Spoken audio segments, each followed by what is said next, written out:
Alba dhe Limi vijojnë të mbajnë të mbërthyer lojën brenda shtëpisë së Big Brother Kosova VIP 4 dhe është shumë e çuditshme se si pjesa më e madhe e shtëpisë, pra banorët e tjerë, o e shikojnë këtë lojë, o e komentojnë këtë lojë, ose janë spektatorë duke fjetur në gjumë, por do të ndalem te disa pika të kësaj situata e cila për mua ka marrë dhe kthesa të tjera. Tani më është Limi ai që ka shfaqur një lloj xhelozie për Albën në raport që ka me Ludolin, edhe pse e gjithë ajo që ka bërë Alba me Ludolin thjesht ka qenë në qendër të vëmendjes, ajo e ka parë si një potencial në lojë, si një lojtar të fortë dhe jo për të krijuar një lloj romance dhe një lloj sentimenti, pasi në ditën e dytë Ludoli i ka thënë Albës psikopate dhe ajo nuk ka se si të lidhet, por e kemi parë Albën e cila përpara se të kishte përplasjen e fortë që kishte me Limin dje, u vesh në mënyrë paksa provokime, nxorri bombat e saj, e sigurisht që Limi u josh e pam edhe që gjua po i shkonte, nuk e di se ku.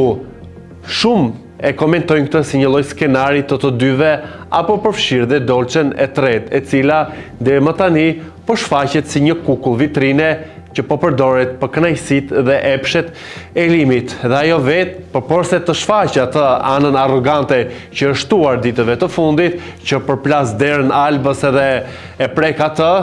po padyshim që do ta bëj Dolçe këtë, përsa kohë vllai i madh e toleron edhe nuk e çon në një përjashtim, apo në zarf, apo dhe në situata që i kemi parë dhe në Big Brother në Shqipërisë, se si u përjashtua Sara Gjerdeni pse e përplasi Franceskën tek dera,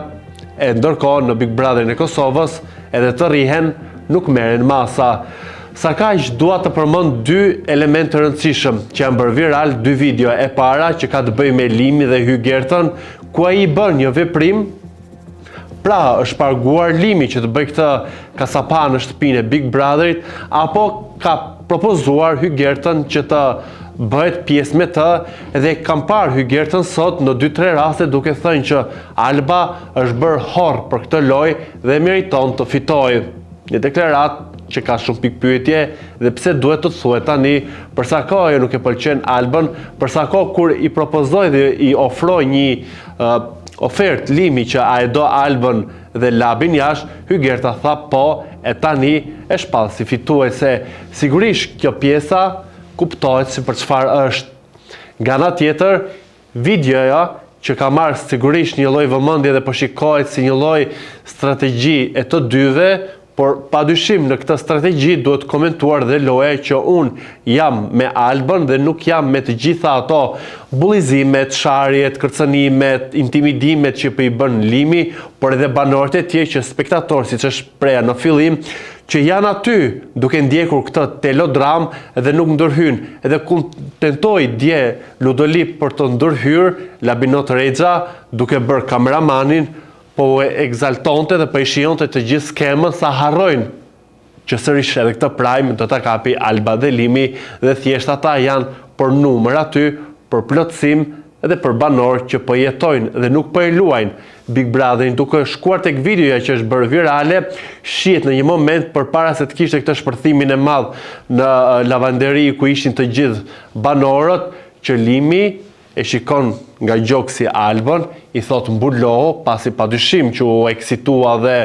u magjeps nga pamja që pa, shikon kamrat edhe i përshpërit diçka në vesh, të dy qeshin. Asgjë nuk kalon pa u vënë re dhe pa u kapur. Siç është ajo që po flitet shumë që ka pasur një telefon Alba Pollozhani në shtëpinë e Big Brotherit, u pohua sot edhe nga Bia e ftuar në ora 7, por menaxhmenti i Instagramit të Albës ka bërë një deklaratë ku ka thënë që në atë shtëpi nuk kalon pa kontrolluar dhe një qime floku, e jo më të kesh telefon. Veshjet që u shkojnë u kontrollohen një me një. Nga ana tjetër u ka bërë thirrje që të ndalohet përcaktimet që po i bëjnë Albës, si e sëmur, si skizofrene, si ashtu, si kështu, si delirante, njëri që pëlqen dhunusin e saj, dhe jam plotësisht dakord se janë terma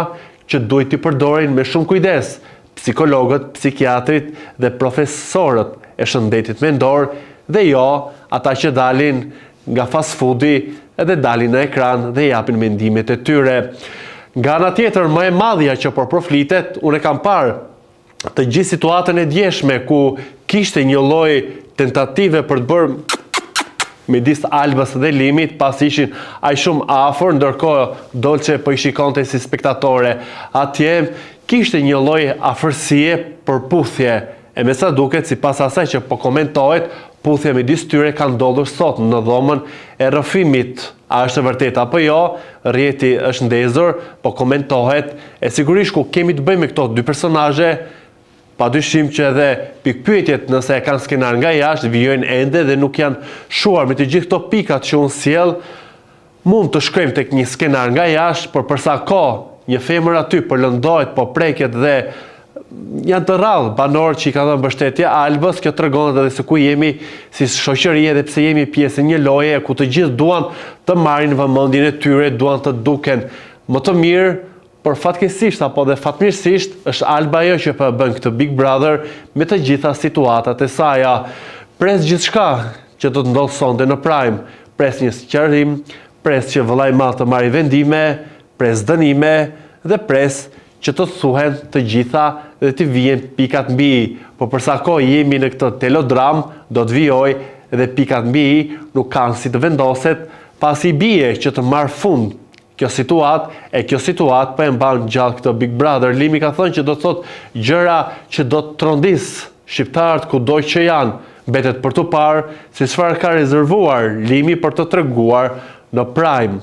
Ky është edhe Troç me Redin, do doja të dija dhe mendimet e juaja, e më kryesorja mos harroni të bëni subscribe kanalit ton Koha Jon në YouTube.